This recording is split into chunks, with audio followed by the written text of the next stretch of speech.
ناظرین السلام علیکم، صدا خوش باشد۔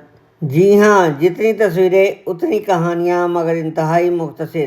جی ہاں، لاہوری چاچے کے حالیہ ولاگ نے مجھے ان کہانیوں کی یاد دلا دی۔ آپ بھی سنیے اور خوب لطف اٹھائیے۔ ناظرین، چاچے کے چند جملوں کا کرشمہ دیکھیے کہ مدعی ملزم سے ہاتھ ملانے پر مجبور ہو گیا۔ صاف ظاہر ہے مدعی کی مسکراہٹ بناوٹی اور شرم سے لبریز، جبکہ ملزم کی مایوس صورت 100% اصلی نظر آ رہی ہے۔ تو لیجئے سنیے سب سے پہلی داستان صدر جنرل ضیاء الحق کی۔ ان کے دور میں جب پیاز کچھ ضرورت سے زیادہ مہنگے ہو گئے تو لوگ احتجاجاً سڑکوں پر نکل آئے۔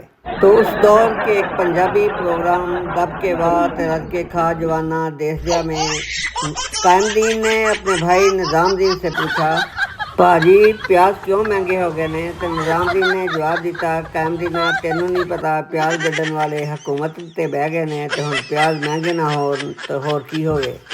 بس فوراً ہی ویگو ڈال آیا، نظام دین کو اٹھا کر لے گیا اور پھر وہی کچھ ہوا جو لاہوری چاچے کے ساتھ ہوا۔ اب آپ کو یہ پوچھنے کی ضرورت نہیں ہے کہ آج کل چینی کیوں مہنگی ہے۔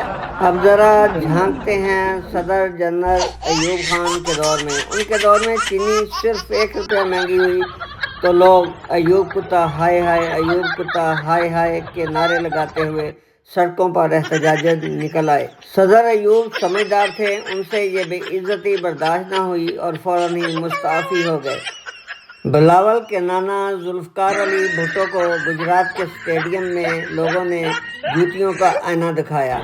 بلاول کے نانا اپنے سامنے ہزاروں جوتیاں سرے محفل دیکھ کر مسکرا پڑے اور کہنے لگے، مجھے علم ہے کہ جوتیاں مہنگی ہو گئی ہیں، عوام کو گھبرانے کی ضرورت نہیں، جوتیوں کی قیمتیں کم کروا دوں گا۔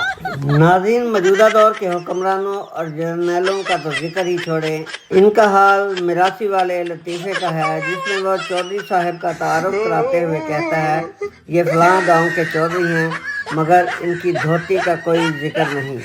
ہاں مگر صدر ایوب اور ذوالفقار علی بھٹو سمجھدار نکلے، انہوں نے نہ تو ویگو ڈالے منگوائے، نہ کسی کو اغوا کیا، نہ کسی پر تشدد کیا اور نہ ہی کسی کا سافٹ ویئر اپ ڈیٹ کرا کر بیان دلوایا۔ ہاں، موجودہ حکمرانوں اور جرنیلوں کا ذکر چھوڑیں، ان کا کیا ذکر کرنا، آپ خود سمجھدار ہیں، سمجھ گئے ہوں گے۔ Thanks to watch and listen Dil Dariya T V.